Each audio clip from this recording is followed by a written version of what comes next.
Good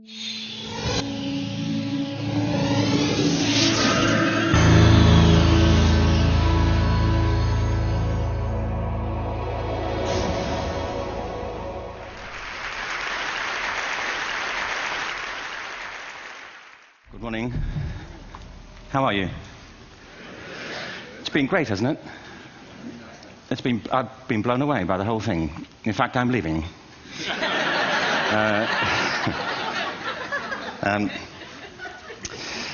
There have been three themes, haven't there, running through the conference, which are relevant to what I want to talk about. One is the extraordinary evidence of human creativity in all of the presentations that we've had and in all the people here. Just the variety of it and the range of it. The second is that it's put us in a place where we have no idea what's going to happen in terms of the future. No idea how this may play out. I have an interest in education. Actually, what I find is everybody has an interest in education. Don't you?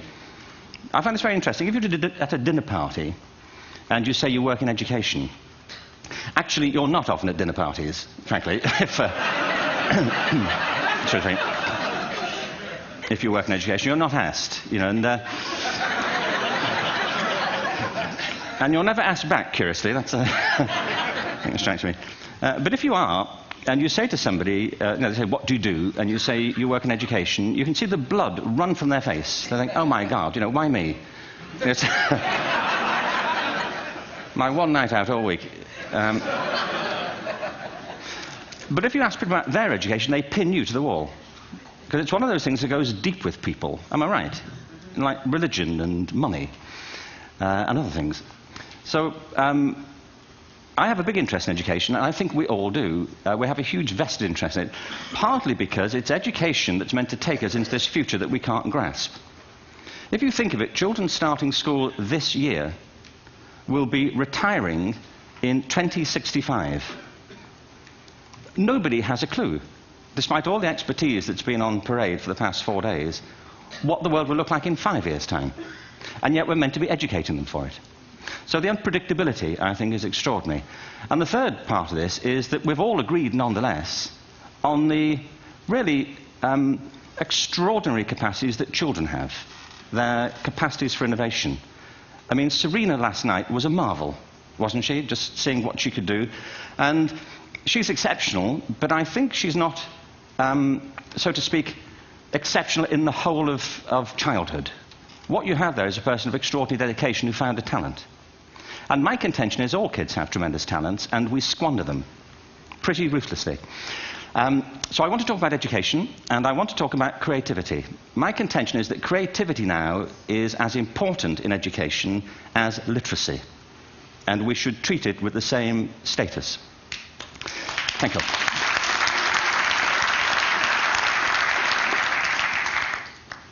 That was it, by the way. Thank you very much. So, 15 minutes left. Well, I was born... No, I had a great story recently, I love telling it, of a little girl who was in a drawing lesson. She was 6, and she was at the back drawing, and the teacher said this little girl hardly ever paid attention. And in this drawing lesson, she did. And the teacher was fascinated. She went over to her and she said, what are you drawing? And the girl said, I'm drawing a picture of God. And the teacher said, but nobody knows what God looks like. And the girl said, they will in a minute.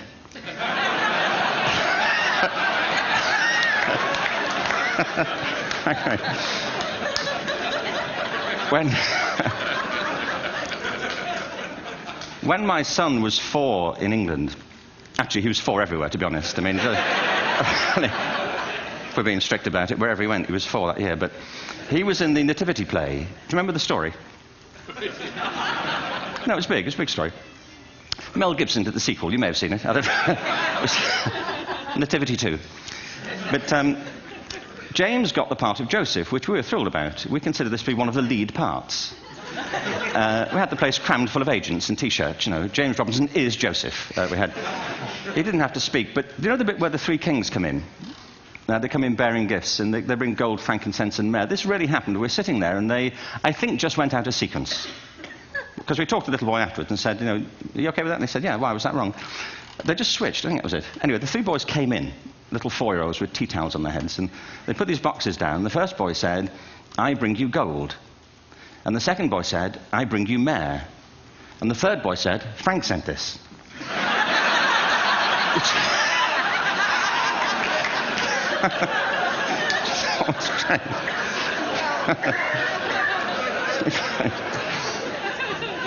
What these things have in common, you see, is that kids will take a chance.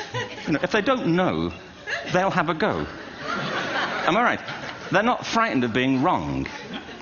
Now, I don't mean to say that being wrong is the same thing as being creative. What we do know is, if you're not prepared to be wrong, you'll never come up with anything original. If you're not prepared to be wrong. And by the time they get to be adults, most kids have lost that capacity. They have become frightened of being wrong. And we run our companies this, by the way. We stigmatize mistakes. And we're now running national education systems where mistakes are the worst thing you can make. And the result is that we are educating people out of their creative capacities. Picasso once said this. He said that all children are born artists. The problem is to remain an artist as we grow up. I believe this passionately, that we don't grow into creativity, we grow out of it. Or rather, we get educated out of it. So why is this? I lived in Stratford-on-Avon until about 5 years ago. In fact, we moved from Stratford to Los Angeles. So you can imagine what a seamless transition, this was from LA. Actually, we lived in a place called Snitterfield, just outside Stratford, which is where Shakespeare's father was born. Are you struck by a new thought? I was. You don't think of Shakespeare having a father, do you? Do you? Because you don't think of Shakespeare being a child. Do you? Shakespeare being 7. I never thought of it. I mean, he was 7 at some point. He was in somebody's English class, wasn't he? Do you understand? Really? How annoying would that be?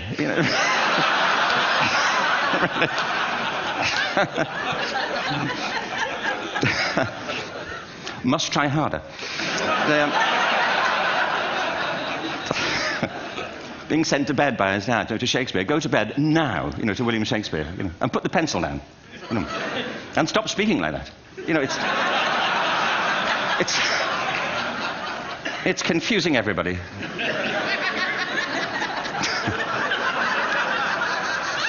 Anyway, we moved from Stratford to Los Angeles, and I just want to say a word about the transition. Actually, my son didn't want to come. I've got 2 kids. He's 21 now, and my daughter's 16. He didn't want to come to Los Angeles. He loved it, but he had a girlfriend in England. This was the love of his life, Sarah. He'd known her for a month. Mind you, they'd had their 4th anniversary, because it's a long time when you're 16. Anyway, he was really upset on the plane. He said, "I'll never find another girl like Sarah." And we were rather pleased about that, frankly, because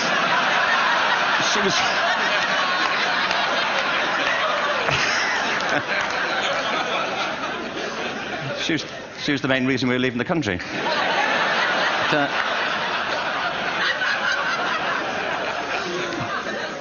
But something strikes you when you move to America and when you travel around the world. Every education system on Earth has the same hierarchy of subjects. Everyone, doesn't matter where you go. You think it would be otherwise, but it isn't. At the top are mathematics and languages, then the humanities, and at the bottom are the arts, everywhere on Earth. And in pretty much every system, too, there's a hierarchy within the arts. Art and music are normally given a higher status in schools than drama and dance.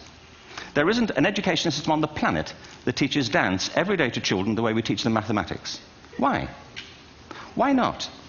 I think this is rather important. I think maths is very important, but so is dance. Children dance all the time if they're allowed to. We all do. We all have bodies, don't we? Did I miss a meeting? I think... Truthfully, what happens is, as children grow up, we start to educate them progressively from the waist up. And then we focus on their heads, and slightly to one side. If you were to visit education as an alien and say, what's it for, public education, I think you'd have to conclude, if you look at the output, who really succeeds by this? Who does everything they should? Who gets all the brownie points? Who are the winners? I think you'd have to conclude the whole purpose of public education throughout the world is to produce university professors. Isn't it? They're the people who come out the top. And now, I used to be one. So there. But And I like university professors, but, you know, we shouldn't hold them up as the high watermark of all human achievement. They're just a form of life. You know, another form of life. But they're rather curious, and I say this out of affection for them. There's something curious about professors. In my experience, not all of them, but typically, they live in their heads. They live up there, and slightly to one side. They're disembodied, you know, in a kind of literal way. You know, they look upon their body as a form of transport for their heads. You know, it's... Don't they? It's a way of getting their head to meetings.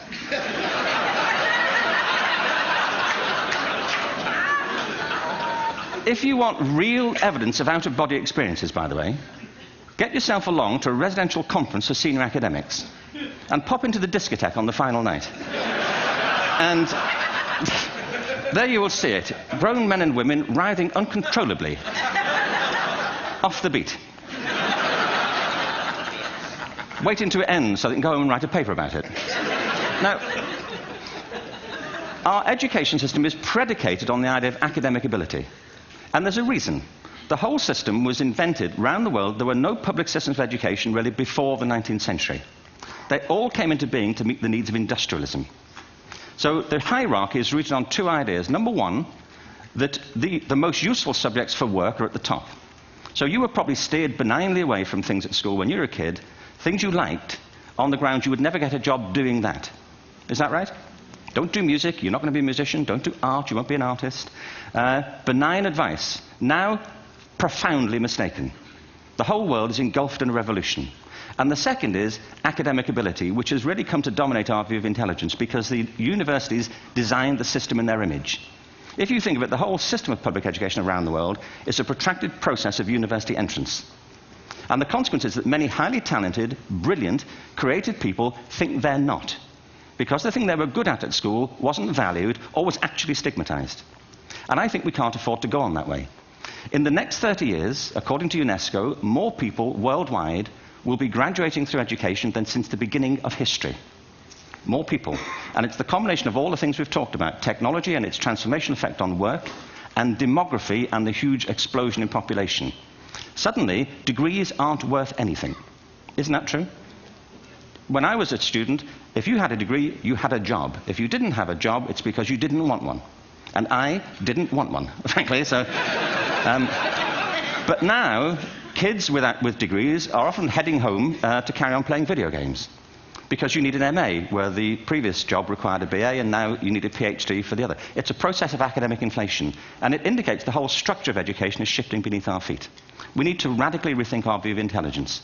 We know three things about intelligence. One, it's diverse. We think about the world in all the ways that we experience it. We think visually, we think in sound, we think kinesthetically, we think in abstract terms, we think in movement. Secondly, intelligence is dynamic. If you look at the interactions of a human brain, as we heard yesterday from a number of presentations, intelligence is wonderfully interactive. The brain isn't divided into compartments. In fact, creativity, which I define as the process of having original ideas that have value, more often than not, comes about through the interaction of different disciplinary ways of seeing things.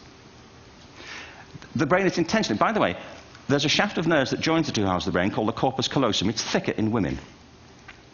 Following on from Helen yesterday, I think this is probably why women are better at multitasking. Because you are. Aren't you? There's a raft of research, but I know it from my personal life. If my wife is cooking a meal at home, which is not often, thankfully, but, you know, if she's doing... No, she's good at some things. But if she's cooking, you know, she's dealing with people on the phone, she's talking to the kids, she's painting the ceiling, you know, she's doing open heart surgery over here. If I'm cooking, the door is shut, the kids are out, the phone's on the hook. If she comes in, I get annoyed. I say, Terry, please, I'm trying to fry an egg in here. You know, really.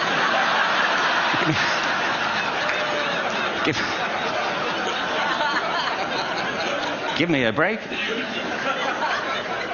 Actually, there was do you know that old philosophical thing? If a tree falls in a forest and nobody hears it, did it happen? Remember that old chestnut? I saw a great T-shirt really recently which said, if a man speaks his mind in a forest and no woman hears him, is he still wrong?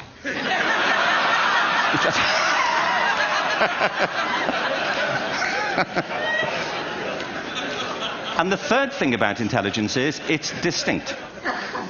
I'm doing a new book at the moment called Epiphany, which is based on a series of interviews with people about how they discovered their talent. I'm fascinated by how people got to be there. It's really prompted by a conversation I had with a wonderful woman who most people have never heard of. She's called Gillian Lynn. Have you heard of her? Some have. She's a choreographer, and everybody knows her work. She did Cats and Phantom of the Opera. She's wonderful. I used to be on the board of the Royal Ballet in England, as you can see. And anyway, Gillian and I had lunch one day. I said, how'd you get to be a dancer? And she said it was interesting. When she was at school, she was really hopeless. And the school in the 30s wrote to her parents and said, we think Gillian has a learning disorder. She couldn't concentrate. She was fidgeting. I think now they'd say she had ADHD. Wouldn't you? But this was the 1930s, and ADHD hadn't been invented, at this point. So it wasn't an available condition. People weren't aware they could have that. Anyway, she went to see this specialist. So this oak-panelled room, and she was there with her mother, and she was led and sat on this chair at the end, and she sat on her hands for 20 minutes while this man talked to her mother about all the problems Gillian was having at school. And at the end of it, because she was disturbing people, her homework was always late and so on, little kid of 8, in the end, the doctor went and sat next to Gillian and said, Gillian, I've listened to all these things that your mother's told me. I need to speak to her privately.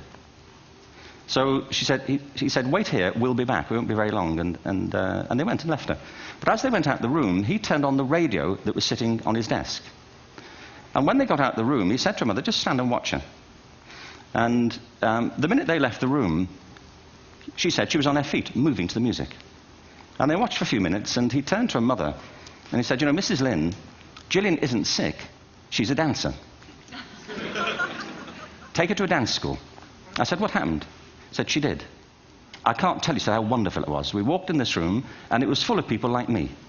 People who couldn't sit still. People who had to move to think. Who had to move to think. They did ballet, they did tap, they did jazz, they did modern, they did contemporary. She was eventually auditioned for the Royal Ballet School. She became a soloist. She had a wonderful career at the Royal Ballet.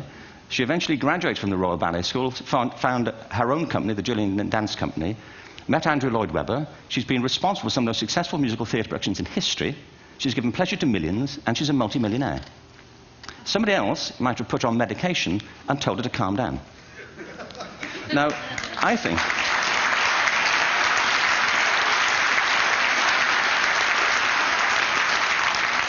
What I think it comes to is this. Al Gore spoke the other night about ecology and the revolution that was triggered by Rachel Carson.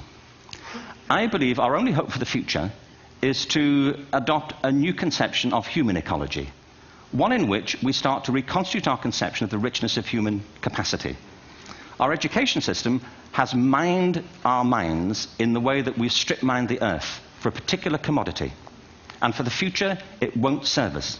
We have to rethink the fundamental principles on which we're educating our children. There was a wonderful quote by Jonas Salk, who said, if all the insects were to disappear from the earth, within 50 years, all life on earth would end. If all human beings disappeared from the earth, within 50 years, all forms of life would flourish.